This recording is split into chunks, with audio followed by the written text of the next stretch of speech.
there's almost no decision that's actually permanent. Decisions are all reversible to some degree or another. It's really a question of cost. So even if you take like, what university are you going to? You can transfer, and people transfer all the time.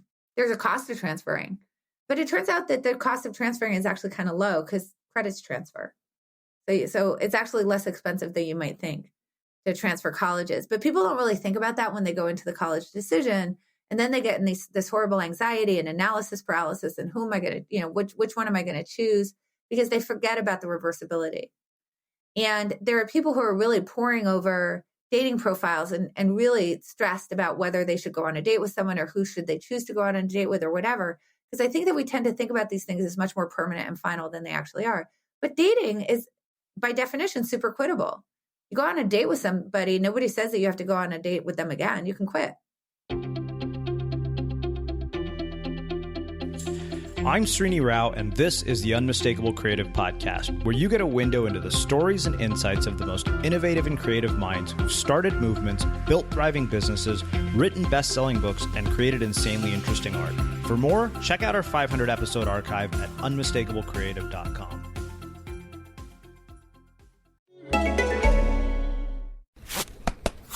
You finally decided to learn how to ice skate. So you ordered the essentials every ice skater needs. A pair of blades, a new helmet, and a good set of knee pads. And you used your Bank of America Cash Rewards credit card, choosing to earn 3% cash back on online shopping. Rewards that you put towards the cost of an essential piece of post-skating recovery, a heating pad. Visit bankofamerica.com/more rewarding to apply now. Copyright 2020 Bank of America Corporation. At Traditional Medicinals, we look to Mother Nature for all her healing gifts. We believe that plants can do some pretty amazing things. That's why we use medicinal-grade herbs like echinacea, eucalyptus, and ginger in our teas to help soothe and support your body naturally. Every which way we turn, Mother Nature is there to remind us that she's got our back. Visit traditionalmedicinals.com and use code WELL20 to see what makes our teas so incredible.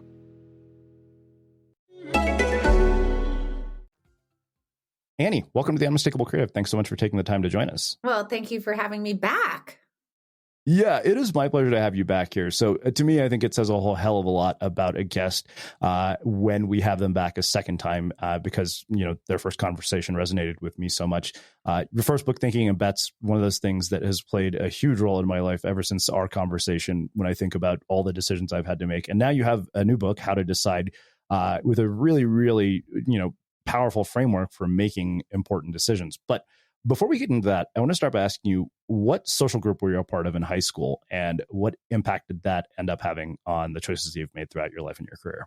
Oh my God, that's such a funny question. So I had a very strange high school experience.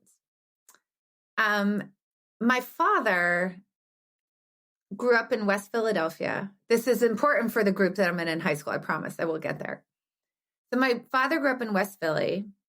Both of his parents were first generation. His dad I think he may have finished sixth grade, or he may have actually dropped out in sixth grade because he became orphaned. And so he didn't actually finish anything beyond sixth grade. And my father went to West Philly High and graduated from there. And then went on from West Philly High with a dad himself who had never finished middle school, and went to Haverford College, then Harvard, where he got a master's in English. And then he ended up teaching at a school called St. Paul's School. I'm not sure if people are familiar with that, but there's kind of like St. Paul's School, Exeter, Andover, Groton, Hotchkiss. These are like, the school has been in existence since the 1800s. Yeah. It's, quite an elite boarding school. So my dad ended up being a master there, a teacher there. And one of the perks of being a teacher there was that your kids could go to the school for free, which was quite lucky because the school is expensive. It's like paying for college because it's a boarding school. Right. Now, the thing about this school is that they don't have day students. which a lot of boarding schools will allow for day students, but this particular school, everybody was boarding. It's much smaller than a lot of the other schools, so it's only about 500 kids. And, I mean, the people that I was going to school with, their last names were things like Rockefeller. Is that where F. Scott Fitzgerald went to school? I don't know if he went to St. Paul's, but John Kerry went to St. Paul's. Robert Mueller went to St. Paul's. Wow. Yeah, I know, right? Oh, you know who else? Gary Trudeau, Doonesbury. He went to St. Paul. Okay. I mean, it's like a lot of senators and, you know who else went to St. Paul's, which is kind of interesting? Archibald Cox. You should recognize that name from the Watergate. So, anyway, this is really where like there were DuPonts and Rockefellers, the Pillsbury family sent their kids there. And my dad was, a child of immigrants, Jewish at an Episcopalian school. I'm a faculty brat. We don't have any money. Except, because he's on it, it's a teacher's salary and it was a one salary household. And so I was just weird. I certainly wasn't in the popular crowd. I can tell you that much. And I was, I felt, I have to say, like, I felt pretty alone when I was in high school because I could feel so clearly all of my differences from the people who were there. So, it was rare to be Jewish. My father, during the summers, because school obviously was only 9 months a year. During the summers, he actually flipped burgers at a place called Howdy Beef and Burger, which was the sort of a New England equivalent of McDonald's. So my dad in the summers was working at McDonald's, which you can imagine if you're going to school with people named Rockefeller is a little strange. Yeah. So, I mean, there were other faculty kids who did just fine there. But I felt like an outcast. So, but, I think partly of my own doing, because I just felt my differences so keenly. So, I went back and I gave a graduation speech there one year. I did grow up on the campus. I actually did a sort of a Zoom reunion with my class. And it's kind of nice, it's like you sort of realize like what people were in high school. Some people stay the same, but most people become, they become older and wiser and nicer, I think, in general with age. And so it was nice to reconnect in that way. And I felt sort of much more part of the group. But it's funny because I've met friends from the high school that I went to in Texas for a year. And I remember meeting them 20 plus years later. And I had this perception of them as, these are the popular kids who think I'm just a dork. And it turns out that was anything but true. And they all ended up being really nice people. And, some of them have become friends. And I'm always stunned by that. So 2 questions come from the experience of being there. You're this like dynamic, a drastic contrast between sort of extreme wealth and middle class. I wonder how having, your dad be there and then having that contrast shaped your own view on what it meant to be successful, and have a thriving career, particularly among, movers and shakers and people who sound like they come from dynasties. Oh, that's an interesting question. I'm going to pause for a second and think about that.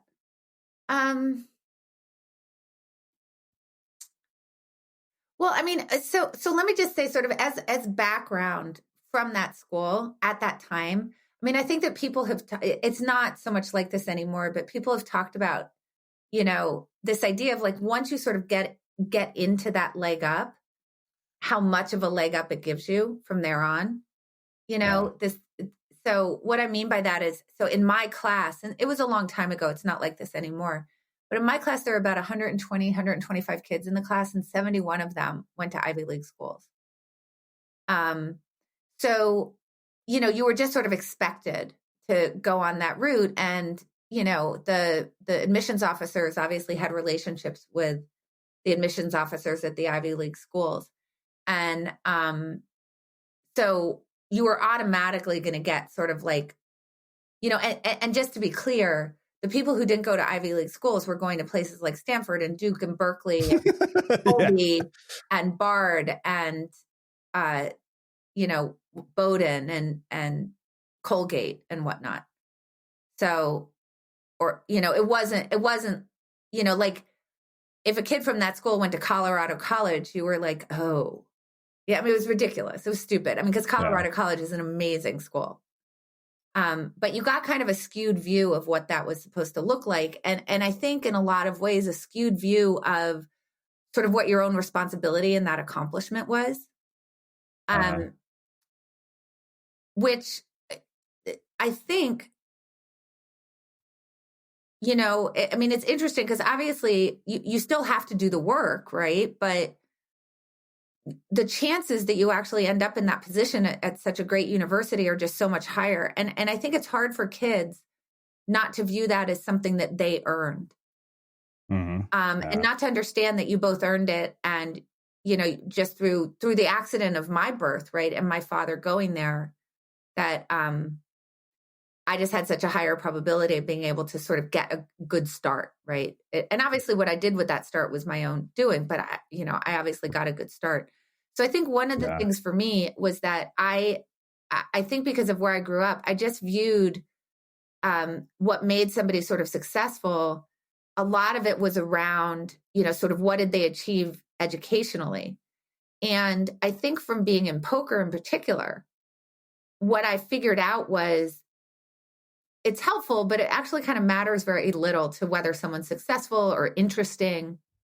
And I think about successful as someone who's really sort of, living their talents, finding their passions, excelling at the thing that really kind of drives them.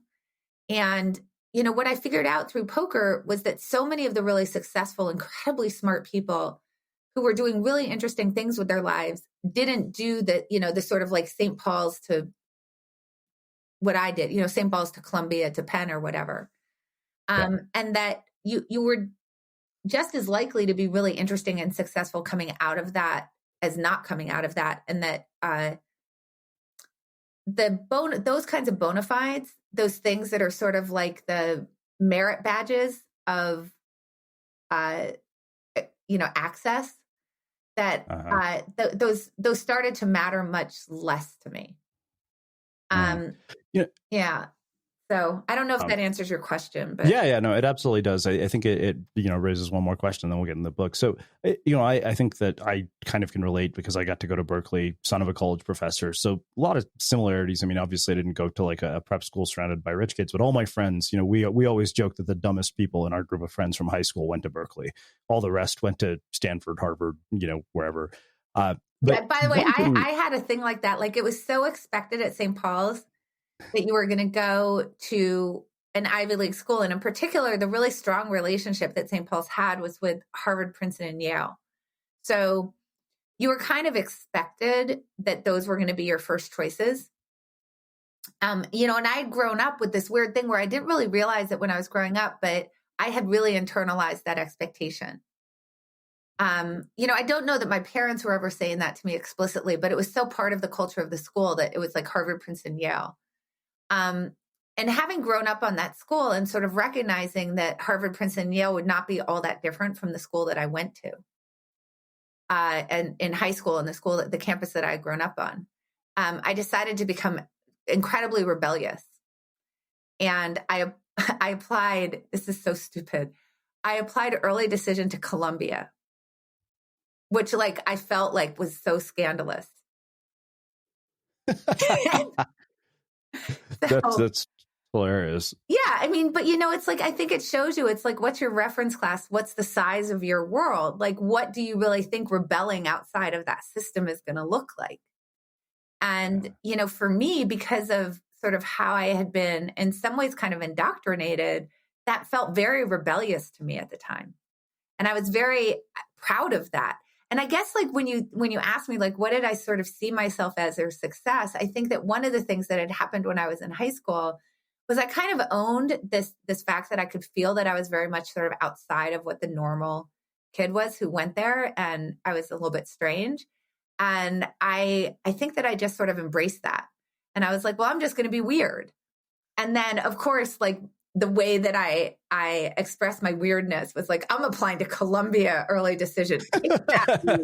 People. I mean, it's just it's so funny how a 17-year-old thinks.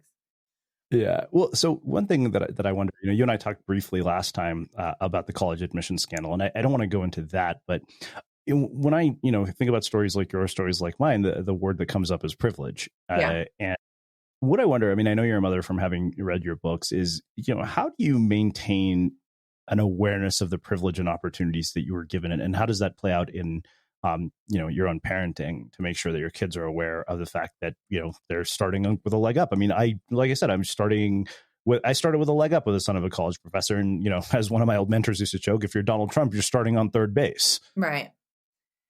Yeah. So I think that I think partly because of the experience in poker, I'm totally cool with how much luck has been involved in my life in many different ways.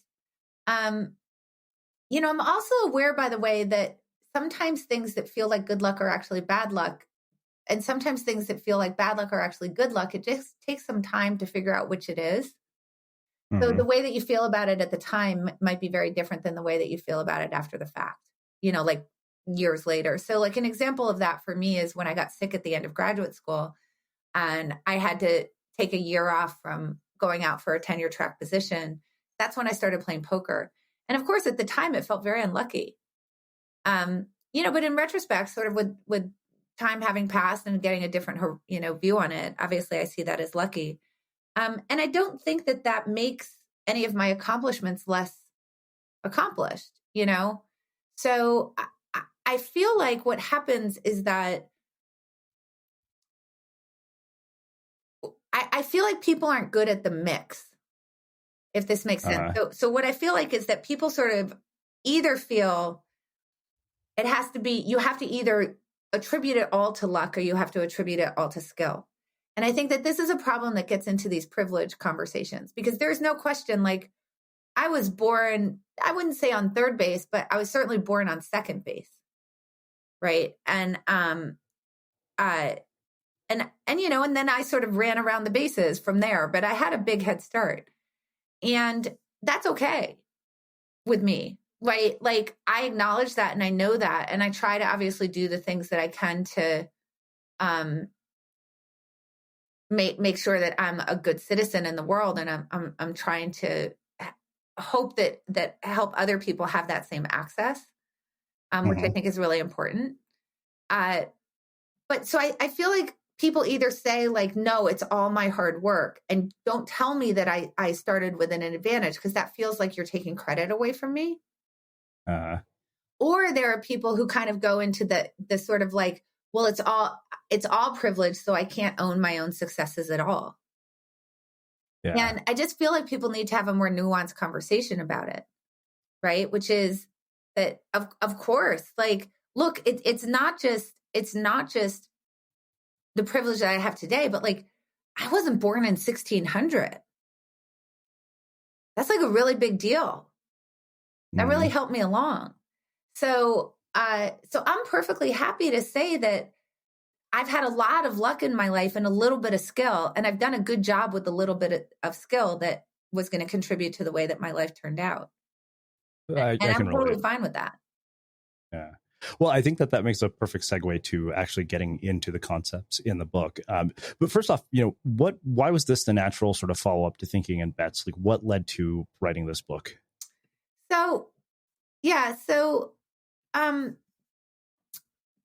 This book really just came out of, honestly, just conversations with readers. I don't think that I would have thought to write this book otherwise. For one thing, it was a really hard book to write. Because basically what happened was that I had readers who read Thinking in Bats, and they said, okay, I get it. And actually, interestingly enough, like Thinking in Bets, if we talk about the conversation we just had, is very much focused on luck and what's the influence of luck in your life, both good and bad. And they said, okay, I get it. Like, we're deciding under uncertainty and there's all sorts of ways that our decisions can go wrong and so on and so forth. So given that, I have to make these subjective judgments, how do I actually do that? Like, how do I actually make a good decision? How do I actually implement these kinds of concepts into a really solid decision process? And that was the question that I was being asked quite a bit. Of course, that's what I do in my consulting work, but the readers of that book were asking me for that. And I just felt like, yeah, I can see what they're saying, right? Like there's a little bit of sort of how sprinkled into thinking in bets, but it occurs toward the end, and it's a little bit hand wavy and vague, just, for space reasons. And it wasn't the focus of the book. And I can see why they're asking me for something that's less why and more how. And I should try to do that. And so that's why I wrote the book, because I was trying to respond to what my readers were asking for. Great. Well, let's get into the concepts in the book, because like I said, I mean, to me, this was a manual for making the most important decision in your life. But I want to start with something you said early on in the book in the introduction. You said, all you can see is the output of your gut. You can't go back and examine with any fidelity how your gut arrived at its decision. You can't peer into your gut to know how it's operating. Your gut is unique to you. You can't teach your gut to somebody else such that they could use your gut to make decisions. And yet, how often do we hear people say, oh, just trust your gut? Why is that? And then more importantly, how do you actually disconnect that idea from making more rational decisions? Yeah. So I think the gut thing is really interesting. And I'm a little bit guessing here. I just want to say that, like, I'm kind of, this is just, some of this is conjecture. But I think that there's kind of two reasons why people really like that idea of trust your gut. I think one is, understanding what a good decision process looks like is quite difficult. And even though if you're making a gut decision, all the things that I make pretty explicit in the book, you're kind of doing implicitly already, it doesn't feel like it to you. And I think that I think that in some ways it's easier than actually implementing the kinds of things that I talk about that would really make a decision process good. So I'd sort of put that there. Number one, there's three things I want to get to. So that's the first conjecture. The second thing that I would say probably more so than the first is I don't think that people are generally lazy. I actually don't think that. The reason that I probably would say it's more likely is that there's something in terms of the boost to one's identity that you get from making a gut decision. What do I mean by that? It's kind of like Picasso wouldn't be Picasso if he could teach someone to paint exactly like Picasso. So, like, the Picasso-ness of Picasso is something that you can't replicate, that's unique to Picasso. And if Picasso could hand off all of his tools to somebody else, his brushes and his paints and his palette and a canvas, and say, okay, if you use this process, you'll be able to do the thing that I did, maybe then Picasso isn't so special. And I feel a little bit like the thing with gut decision making, it's a little like that. Like, part of the whole thing about you can't teach it to somebody else. It's unique to you. It's not really examinable. Somebody else can't use your gut to make a decision. That it's a little bit in that Picasso category, that when you make a great gut decision, it's something that's, totally unique to you, that you did. And it was your uniqueness and your sort of gut decision-making capability that produced that amazing result that you now get to totally own. Yeah. So, I think that that's a really big part of it. And the last thing I just want to say about it is I don't think you should never use your gut. I just want to be clear about that. I think that sometimes using your gut is just fine. It's just that the times when using your gut is just fine is when it doesn't really matter if you get a bad outcome. Yeah. Well, it's funny because it makes me think about how I choose podcast guests, and book publicists hate me because there's literally nothing that we say, like, there's no formula. There's nothing you could say to us that will guarantee that I'll say yes, because every decision is based on whether or not I just find this person interesting or I'm curious. And so they can't seem to figure out how to pitch them. Like I remember we literally got a pitch that said, "You've totally thrown my pitch process sideways." Oh, that's funny. Yeah. Well, so one of the things you talk about is learning to separate outcome quality from decision quality. You say, you talk about this concept called resulting, a mental shortcut in which we use the quality of an outcome to figure out the quality of a decision. And then you say that a necessary part of becoming a better decision maker is learning from experience. The experience contains the lessons for improving future decisions. Resulting causes you to learn the wrong lessons. Now, what's interesting is with resulting, whether the outcome is bad or good, how do we learn the wrong lessons regardless of whether the outcome is good or bad? Because that's what struck me the most. And then I think the thing that we see over and over, and particularly for creative people, they tend to be very attached to the results of their work. And even Seth Godin, who we had here recently, was talking about the fact that being attached to outcomes, particularly in creative work, is terrible for it. But yet we're so emotional about certain outcomes. Yeah. So let me sort of start a couple sentences back, and then I'll get to that part. So how do we learn the wrong lessons from our outcomes? Well, I'm old enough to remember when people used to say things like, "I drive better when I'm drunk." So I think that's a pretty good example of learning a really bad lesson from getting a good outcome. I drove home drunk one day, and I got home safely, and I was very careful on the road. I was drunk. And therefore, I'm drawing the conclusion that I actually drive better when I'm drunk. Now, we would really like people not to make those types of, draw those types of conclusions just because they got a good outcome. So, basically, we can see the problem very clearly when the quality of the decision is also quite clear. So it's very clear that nobody actually drives better when they're drunk. So when somebody declares such a thing to be true, we know that they have drawn the wrong conclusion from a good outcome. In the same way that if somebody goes through a green light and gets in an accident, we don't draw the conclusion that they're a bad driver. And if someone goes through a red light and gets through just fine, we also don't draw the conclusion that they're a good driver. But when somebody closes a sale, we draw the conclusion that they're a good salesperson. And when somebody doesn't close a sale, we draw the conclusion that they are a poor salesperson. And the reason that we do it in those circumstances, and not in the former, but in the latter, is that in the former, we already know whether the decision is good. So it's the very opaqueness of the decision quality, which is pretty much always opaque in retrospect, certainly, when we're, making decisions under uncertainty, when there's hidden information and like the influence of luck is not exactly clear, that causes us to use this shortcut of if, the decision quality itself might be opaque, but the quality of the outcome is not opaque at all. I know whether I won or lost. I know whether I closed the sale or not. I know whether the person that I hired ended up being a great employee or a poor one. And, we even have this shorthand, which is, what do we really call a mistake? Right? Like if you hire someone and they turn out to be a poor employee, what do we always say? I made a mistake.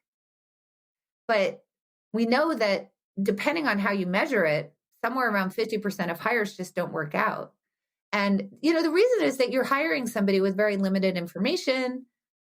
You don't know what they're going to be like in the company. You don't have the time to find out because you'd have to actually have them in the company. And that would mean hiring them in order to really get any kind of, real certainty around that hire. So you can go through an incredibly rigorous and really high quality hiring process and still end up with someone who doesn't work out. But we call it a mistake. And that's where we really start to get into trouble, because then you're digging around trying to change things about your hiring process when you may not need to change anything about your hiring process. It could be that your hiring process was going to produce a good result 80% of the time compared to the industry average of 50% of the time. And that given the circumstances, you're not going to do much better than that. But that means 20% of the time that you're going to hire people that you would have preferred not to have hired. But now you're going to go and change your process, most likely for the worse. So, I think that's where we really get into these this sort of very big trouble with that. Why is it that we're so attached to the outcome? I think it's because we have a lot of trouble as human beings with time and figuring out what the trade-offs are between our present self and our future self. And this is kind of the point that I was making about, is it bad luck or good luck? I don't know. You have to let some time pass before I can tell. We tend to, we really make a lot of our decisions kind of in the moment. And so in the wake of the bad outcome, we'll do these snap judgments. And we're not good at saying, well, hold on a second. Let me imagine if it were a year from now and I looked back at this, would I really still feel this way? And that's where we sort of get this big attachment to our present self and the way that we feel in the present and the outcomes that we're getting in the present. So you can think about it this way, is that what outcomes have to tell us occur in the aggregate, right? So across a big set of outcomes, that's what outcomes have to tell us. But we're sequential in the way that we actually process those outcomes. So we're like, I'll make up a word, sequentialists in an aggregate world, which I think is where that problem is really coming from. Hey, sleepyhead. Why so sleepy? Oh, it's because your mattress is a bag of potatoes and scrap metal. You should try a Nectar mattress. With award-winning layers of comfort, you can sleep easy knowing you got incredible value. Mattresses start at just $499, and you get hundreds of dollars in accessories thrown in, as well as a 365-night home trial and a forever warranty. Go to nectarsleep.com. Yeah.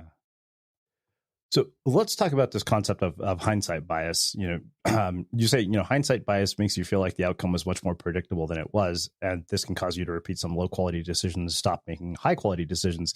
Because I think about that idea, that sort of phrase of, oh, if I knew now what I knew then, if I only knew then, now. And I was like, well, then you wouldn't know what you do now if you, if you had made a different decision. Yet it seems like that is like a really, really big impact on how we make decisions going forward. So how do you prevent your hindsight bias from changing the way you would make a decision going forward, or making a decision for the worse? Yeah. So let me so hindsight bias and resulting are a little bit related to each other. In this sense, we can think about resulting as you sort of lose sight of the luck element.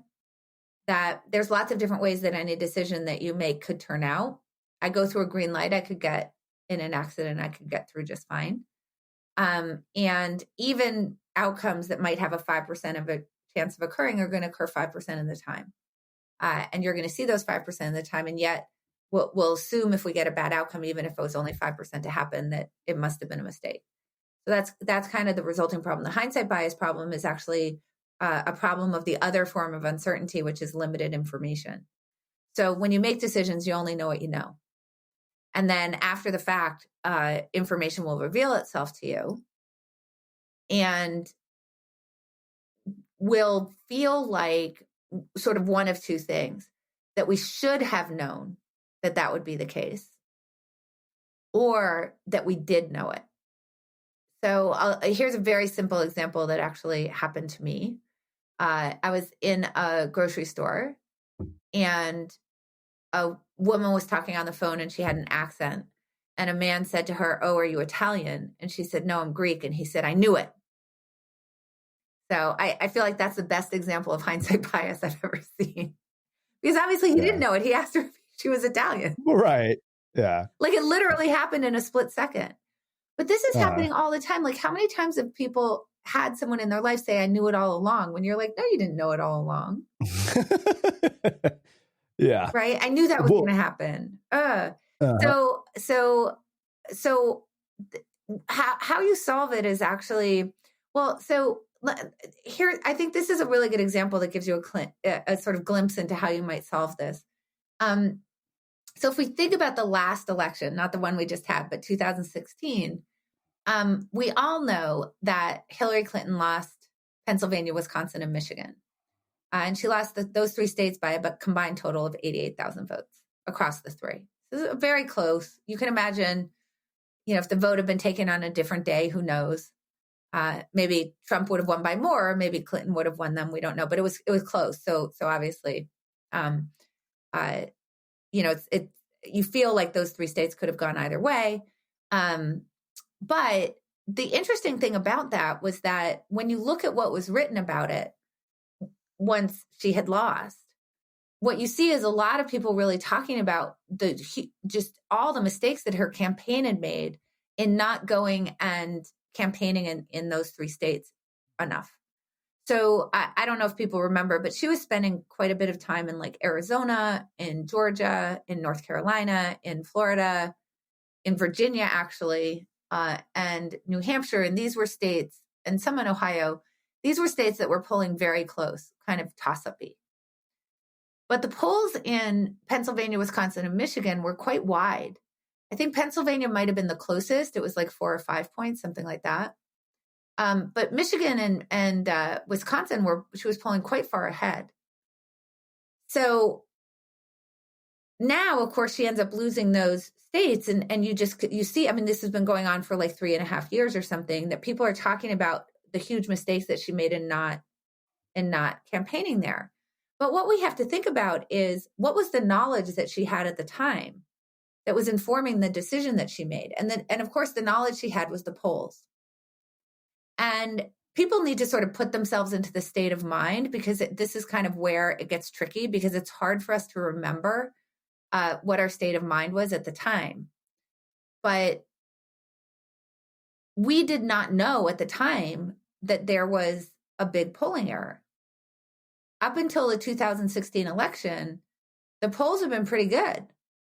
They've been pretty predictive. I don't know if people remember, but based off that polling, Nate Silver, for example, had predicted exactly the number of electoral college votes that Obama was going to win in either 2008 or 2012. I think it was 2012. So the polls were pretty informative up until 2016. And, here's the thing about a polling error, is that you don't know there's a polling error until after the vote has been taken, which is after the fact, so it feels a little bit like you asked if somebody was Italian, they said they were Greek, and you said, I knew it, right? So we're looking at the polls, and it feels like those polls are probably going to be pretty accurate, because polls have been accurate in the past. And then afterwards, you find out they weren't accurate, and you say, I knew it. And then what goes along with that is Clinton should have known that. And therefore, she made a mistake, because she should have known that there was an error. So there's an easy way, and this kind of gives us a clue into how to fix this.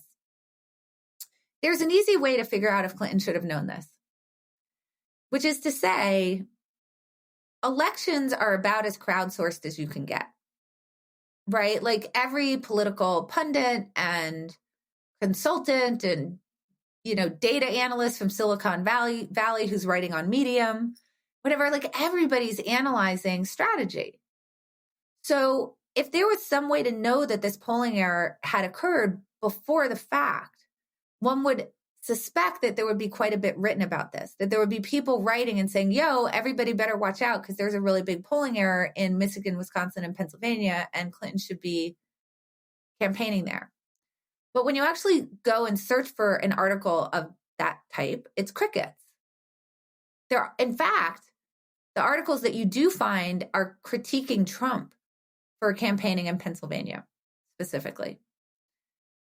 So this tells us, so it tells us 2 things. One is this a very good example of hindsight bias, because I think everybody feels like she should have known, and everybody feels sort of like they did know. I think it's a very good example of hindsight bias.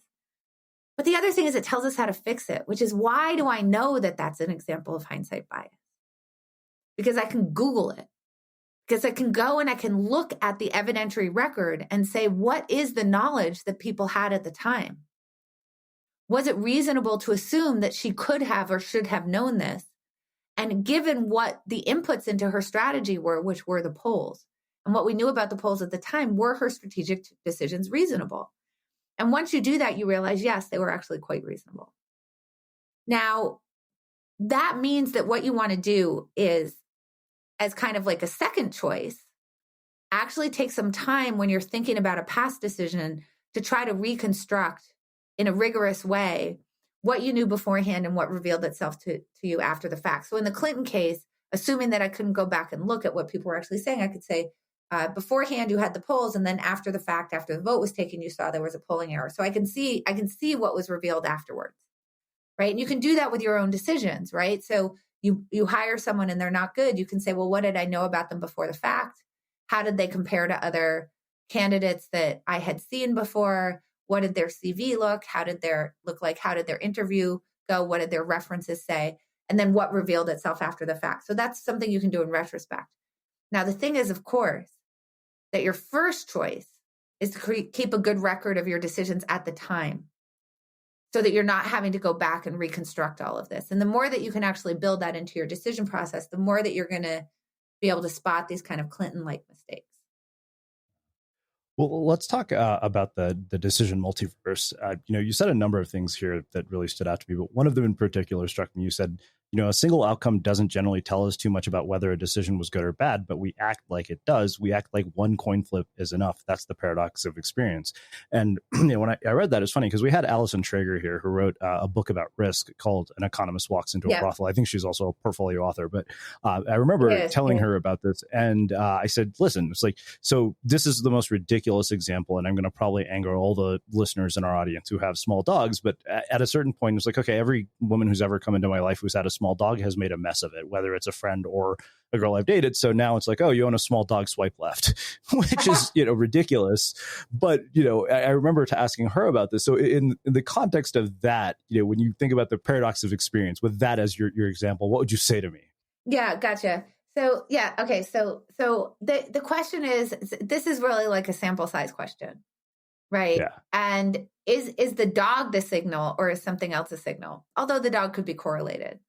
So what I always think kind of works in this type of situation is to say, okay, it could be that women who choose small dogs are high maintenance, or it could be that was just totally coincidental. So that's what you're sort of trying to figure out. Mm-hmm. So you're trying to figure out if, how much of a one-to-one correlation between those two things are there.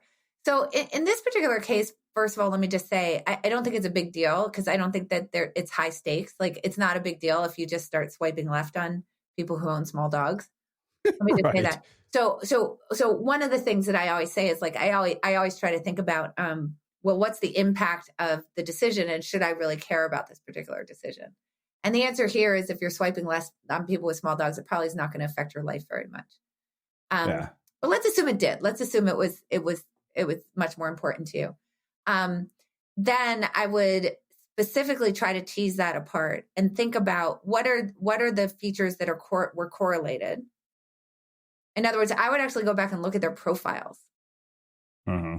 And I would say, let me look at what the candidates are for signals that person was going to be high maintenance. One of them would be small dogs, but there might be other things in there, right? Yeah. And then I would actually specifically go on dates with people who had small dogs but didn't have some of the other features.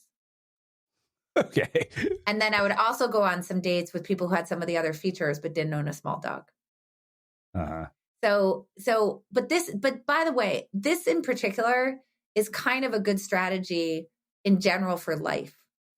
So one of the things that we tend to do is, when we're trying to select something like who to go on a date with, we tend to select people who we believe are going to be good to go on dates with.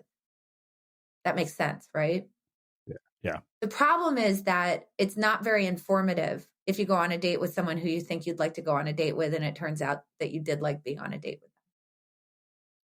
What's actually a little bit more informative is to say, I think I wouldn't like this type of person. Let me go on a date with them. That's really informative. So that's just understanding that the stakes of having one bad date are pretty low, but the information that you can gather by finding out that an assumption that you had about a particular type is wrong. So like, if I'm like if let's say I were like a high school quarterback type or something, I'm better off on my next date not picking someone who's of that type and going out instead picking someone who's more of like a computer engineer type or something, right? Not to stereotype anybody, because computer engineers can be high school quarterbacks also, but I hope people get the gist without. So if I go and do that and I find out that it's a great date, that actually is incredibly informative to me. I'm assuming I've already sort of chosen a type. So you have to sort of tease apart and understand, do I have enough data to actually make a decision here or don't I? And if I believe I do, then I have to go back and I have to try to figure out, well, what are the other explanations for why this could be true? And then you actually have to go out and test those hypotheses. Wow. Well, let's do this in the interest of time. I know that we've been already going for a good hour almost, and I feel like I could talk to you another 45 minutes about the other 6 chapters. But what I want to do, I think, is to look at the other concepts through the lens of probably what is one of the most high stakes decisions in our lives, just because it's David Brooks even said, who you marry is the most important decisions you'll make in your life. Yeah. Now, if we're going to look at that through the lens of, each of the next sections, right? Payoffs, preferences, and probabilities, the power of precision, turning your decisions inside out and breaking free from analysis, paralysis, as well as the power of negative thinking. How would we do that? Let's just use that as the backdrop for applying all of these concepts. Okay. So actually understanding like the whole process, dating and marrying is actually a really good lens through which to understand kind of like the process from sort of soup to nuts. So, first of all, I'm going to skip ahead a little bit to chapter 7 first, because it's a good place to start for dating. So one of the things that we need to understand about ourselves is that we think that we know ourselves better than we actually do. We think we know our preferences better than we actually do. And a lot of times, and I'm sure that everybody's had this experience of thinking, oh, I thought I would really like that. And I turned out I didn't like it, right? Like you think about a vacation that you've been dreaming about and you go to the place and you're like, I thought I would like that, but I actually didn't. And this is true of a lot of things, that there are just some things that are sort of matters, particularly in matters of taste, where it's really important to sort of sample the world, to start building a model of what are the things I like and what are the things that I don't like. And this is actually really important conceptually. And what that means is that you have to start figuring out what are the circumstances under which it's okay to get very experimental in the choices that I'm making, because I would like to actually do some pretty fast iterations in order to sort of quickly figure out what my model of the world should be, what my model of myself should be, who would make a good match for me in the case of dating and marrying. So the reason why this relates to what I talk about in chapter 7, which is how to sort of speed your decision-making up, is that obviously sort of by definition, getting experimental means going pretty fast, right? You start to make some experimental choices that have, let's face it, a pretty high chance of failure. That's kind of the point of experimental choice, is that it's got a high chance of failure, but when it succeeds, it really tells you something. So in order to understand that, this actually helps us to understand something about the difference between a decision that you should go slow on and a decision that you should go faster on. In fact, maybe even a decision that it's totally okay to use your gut on. And that's to kind of think about decisions through the lens of 2 things. One is options and one is impact. So let's start with impact. Remember when we were talking a little bit, when you brought up Seth Godin, and I said, I think one thing that happens is that we're not particularly good at understanding what things are going to look like more sort of farther off in the future. And the way that we feel in the moment tends to sort of take over and loom very large in the way that we're thinking about the decision. And if we could actually just get ourselves sort of further in the future, we would discover that, something that we thought was good luck was bad luck, or something we thought was bad luck was good luck, or something that we thought was a disaster wasn't such a disaster. So the way we think about the impact of getting a bad outcome on a decision is different depending on whether we're thinking about it in the immediate wake of having a bad outcome or from a longer term horizon. So a very simple example, you're agonizing over what to order in a restaurant. And I think we've all had this experience where we decide on a dish and we get it and it's terrible. And we're all really sad. And you're saying I made a huge mistake. I can't believe I ordered the fish. I should have ordered the chicken. It would have been better. And you're pretty sad about the whole thing. Right. So you're feeling the impact in the immediate wake. But let's actually think about how impactful that particular decision is. So I'll just ask you, if I see you a year later after you've had that really bad meal, and I say, okay, it's a year later, how much of an effect did that bad meal have on your happiness today? Yeah, none. I mean, I remember you talking about this with me the first time we spoke, but yeah, absolutely none at all. Like I couldn't even tell you what I ordered probably. Right. And I think that's true after a month and probably even after a week. And now we can do the same thing with dating.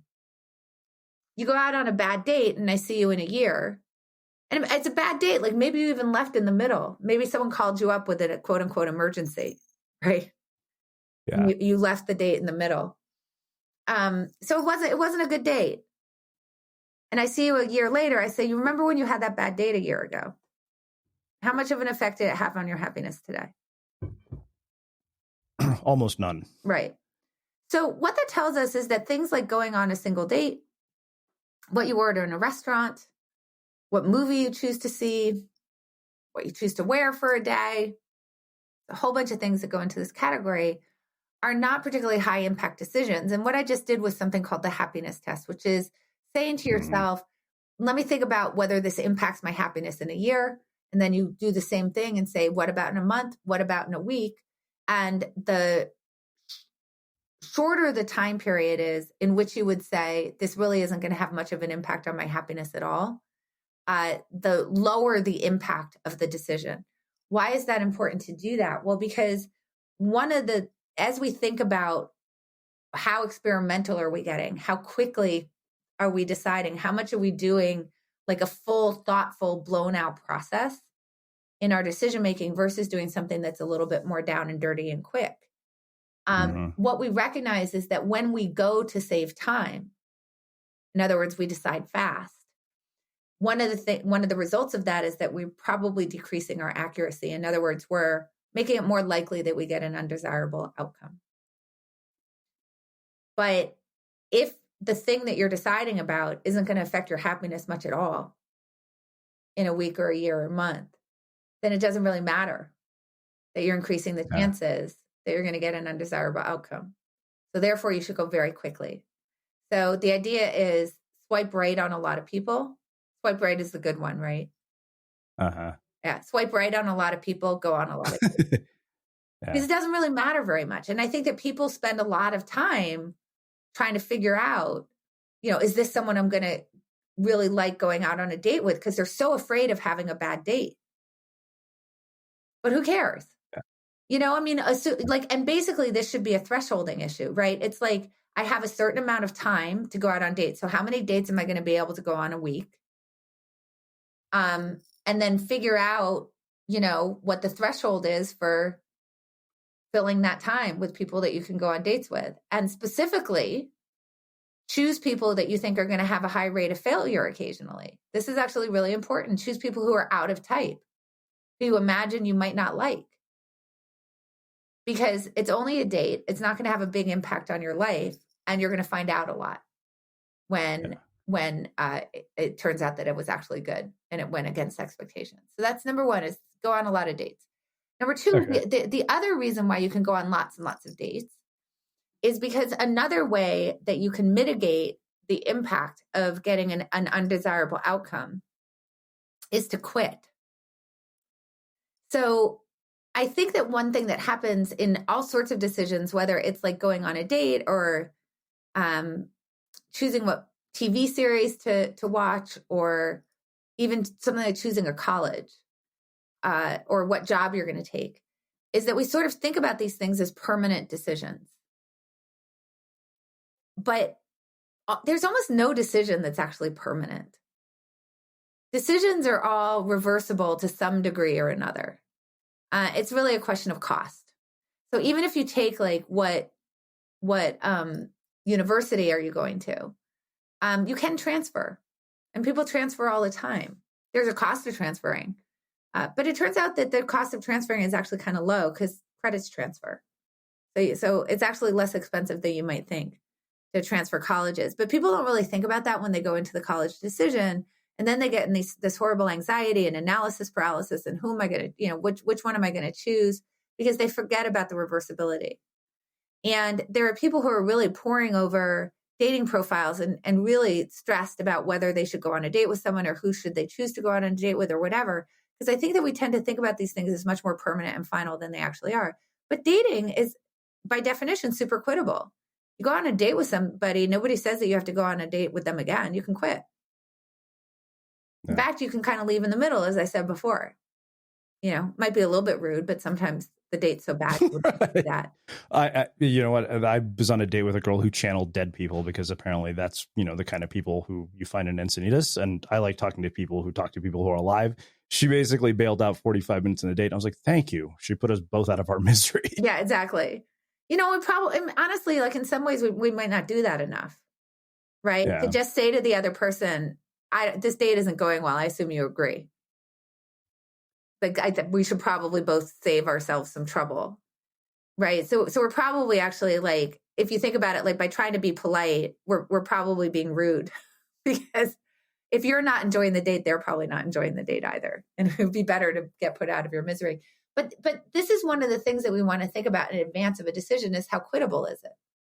So this is where we get like the dating versus marrying, right? Like dating is an incredibly quittable activity. Marrying, there's a high cost to unwinding a marriage, particularly if you have children. Then it's a really high cost to unwind.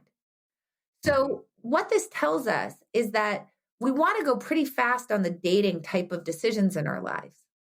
And there's lots of them. I mean, this is kind of the idea behind like minimum viable product or A/B testing, agile software development, this kind of stuff. Is that we want to divide the world into the dating type of decisions and the marrying type of decisions. And we want to go pretty fast on the dating type of decisions and think about those as ways to gather information about the world, ways to learn what our own preferences are, ways to learn what other people like, right? So this would be true, like, for example, if you're talking about minimal viable product, then you're sort of testing the world to see, well, what are the users like? Because I don't want to pretend that I would know absent asking them. If you're a comic, you want to get up and try jokes. You don't want to spend time at home trying to analyze jokes into existence. It's better if you just get up on stage and lob them in and try them. That's going to be the most valuable information that you can get. Very quittable activity, right? You don't have to tell the same joke again. Nothing that says you have to stick to it. So do the dating stuff to build the models of the world, and then having those models of the world now gives you more information that then when you do get into a marrying decision where you are going to want to actually think about, well, what are the different ways that I think that this could turn out? What's the probability of those futures occurring compared to other options that I might have available? In the marrying decisions, what's the probability I might find someone better than the person that I like now to marry? How might it go wrong? If I imagine I marry this person and in 5 years I'm really unhappy, why do I think that is? Not necessarily to not go into the decision, but to think about what are the ways that I could do something about that, right? So I could get ahead of it and make it so that I'm more likely to have a successful marriage because I've already thought about the ways it could go wrong. And now I can do some things about them, including maybe having a prenup. But so that's the thing. It's like, is it a dating decision or a marrying decision? And spend a lot of time on the marrying decisions before you actually bank the decisions. Spend very little time on the dating decisions, just do a lot of them. Mm-hmm. Yeah, I think that, one of the things I really appreciated was you had this entire chapter on the power of negative thinking. And I remember you quoted Gabrielle Oettingen's book as well. And I actually loved what you said about The Secret and sort of the power of positive thinking. And, I mean, I knew Norman Vincent Peale was kind of a fraud, but I didn't know that he was the pastor at Donald Trump's first wedding. But I think that, you said imagining how you might fail doesn't make failure materialize. In fact, there's a lot of value in picturing the obstacles that might slow you down or get you lost, preventing you from reaching your destination. And what that brought up for me was a memory of the first roommate that I lived with. And I remember him telling me, he and his now wife, they went to marriage counseling before they got married. And I thought people do that when they have problems in their marriage. He's like, no, this is basically to avoid problems. Yet I think somebody on the surface might see that as negative, but it's actually not. Yeah, exactly. So I think it's really interesting. So with the power of positive thinking, it's like you have a goal that's a positive goal. I want to marry this person and have a really happy marriage for the rest of my life. Great. And I would not quibble with that, right? Like, of course you should have a positive goal. But what the power of positive thinking tells you is that if you imagine happiness all along the way and success all along the way, then that will actually create the success for you. Now, what's implied in that is that if you imagine failure, if you imagine the obstacles that you might see in the path, if you imagine the ways that things might go wrong and the ways that you might fail, that will somehow create failure. Now, when you're reading some of the power of positive thinking, it doesn't say that explicitly, but it's certainly implied. And then you take something like The Secret, which for those who aren't familiar with it, so it's so wacky. Your thoughts have magnetic energy, and the magnetism attracts the things that you're thinking about to you. And it can somehow distinguish between when you're thinking, not just when you're thinking about something that's negative and something that's positive. So that if you're thinking about something negative, it will attract negative things to you, and positive. If you're thinking about something positive, it will attract positive things to you. But it goes even a step further and says that the universe knows what the negative thing is that you're imagining. So like, if I'm worried that I might get caught in traffic tomorrow morning, then I will get caught in traffic tomorrow morning. Now, I don't even want to go into how unscientific this is, but just so you know, you're preaching to the choir. So yeah. I mean, your thoughts do have some, there is an EMG, which is magnetic, but they have to stick it right on your skull. Like, it doesn't go out into the universe. And certainly if you're thinking about an elephant, the universe doesn't, it's whatever. It's so wacky. Yeah. But let's think about this problem with the traffic example. Because I just think this is such a good example of why the power of negative thinking is so important. So I'm worried about traffic. I'm worried that there might be traffic in the morning. And so therefore I end up in traffic tomorrow morning. First of all, did I do that to all the other people who are stuck in traffic, or was everybody who's stuck in traffic? Was it only the negative thinkers that are stuck in traffic? Like, that one I've never been quite trying. Like, did I inflict this upon them? I think they would say that everybody thought. But the point is, if I'm worried about getting caught in traffic tomorrow morning, what is that going to do? It's going to make me think about how to avoid the traffic. Should I leave earlier? Can I afford to be late tomorrow morning to work? Because if I can't afford to be late tomorrow morning to work, then I might want to leave early just in case there is traffic. I might want to think about taking another route that would allow me to avoid the traffic. And I think that we do this all the time when we use Waze.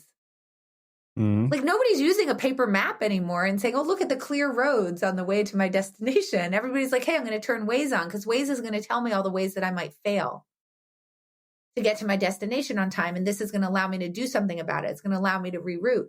So it's the worrying about traffic, assuming that you actually do something about the things that you discover as you're thinking about the obstacles that might get in your path, that actually will allow you to be successful.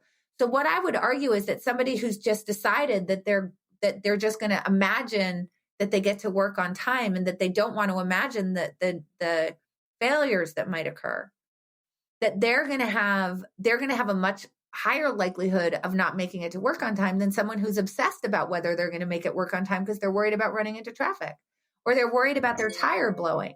If they're worried about their tire blowing, I would say that their tires are probably going to be in better condition, because they're going to be checking them, which is going to reduce the chances that their tire blows. If they're worried about running out of gas, they're going to be more likely to make sure they have gas in their car, so on and so forth. And this is true of everything that you do. If you're thinking about getting married and you think about what are the ways in which I might fail, then you can actually do something about it, like go to marriage counseling beforehand, before you even get married, in order to start addressing the things that might go wrong well before they become critical. Yeah. It's funny you brought up traffic as an example, because after I finished writing my notes on your book, I actually started mapping out a blog post on the power of negative thinking. And I was, saying you actually do this all the time to generate positive outcomes in your life. Traffic being one of the best examples. Like nobody goes into rush hour traffic in LA thinking, oh, I'm going to, get there on time by being in rush hour traffic. But there's and the thing is that the people who are real adherents of the power of positive thinking, it's like, I know that The Secret is wacky, but when you look at it in the context of that literature, it's not actually that wacky.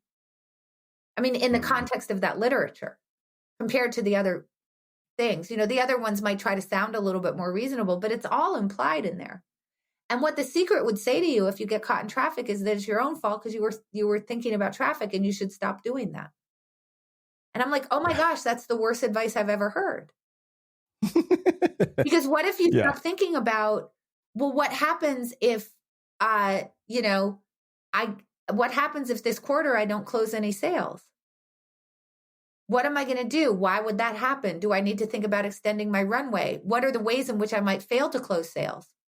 Because if I can figure that out, maybe I can figure out a way to increase the probability that I will close them and that the bad things won't happen. As an example, maybe one of the reasons why I don't close a sale at or I lose one of my main accounts is that the person who I interact with at that company leaves. And now somebody else comes in their place who has a relationship with somebody else. Okay, so now I'm imagining a lot of failure here. But what does that allow me to do? Well, first of all, I can talk to the person and say, I just want to what are your plans? Like, how long do you think you're going to stay with this place?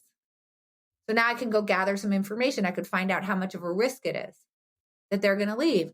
If I get the sense that they're going to leave pretty quickly, or even if I don't, I could say, I know that we've always, my relationship has always been with you, but I'd love to sort of get to know other people on your team.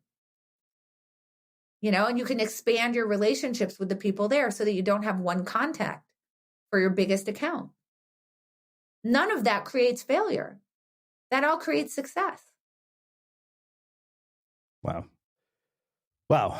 This has been amazing. Like, I feel like I could talk to you for hours on end about this, because this seems like just this deep rabbit hole. But I think you've given us such a powerful way of looking at important decisions. So I want to finish with my final question, which is how we finish all of our interviews, the unmistakable creative. What do you think it is that makes somebody or something unmistakable? Oh, okay.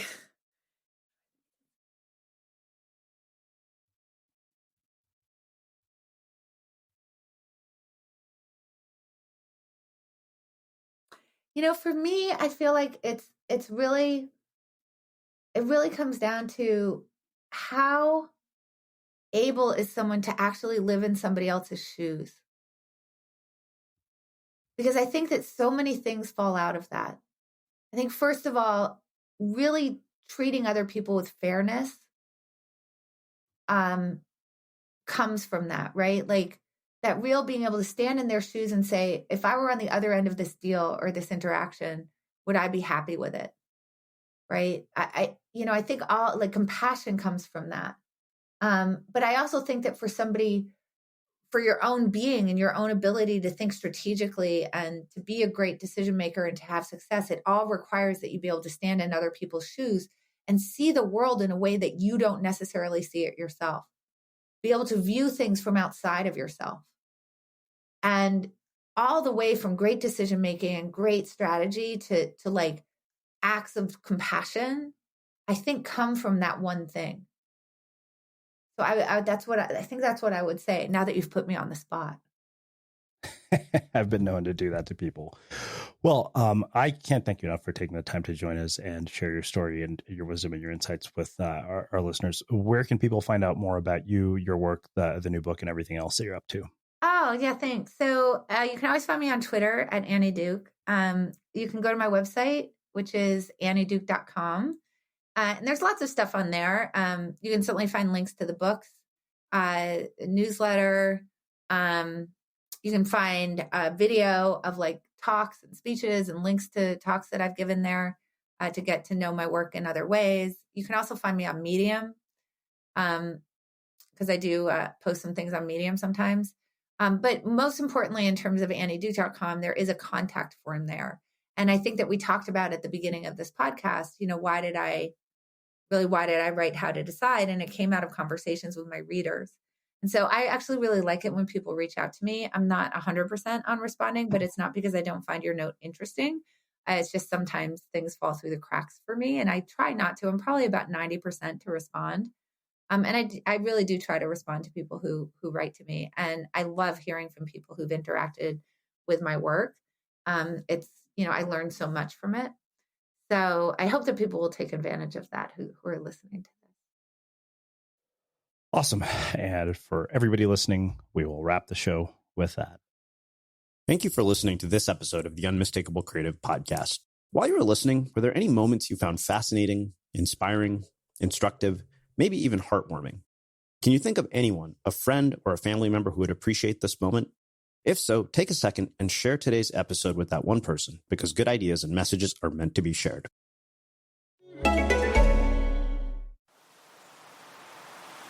At Traditional Medicinals, we look to Mother Nature for all her healing gifts.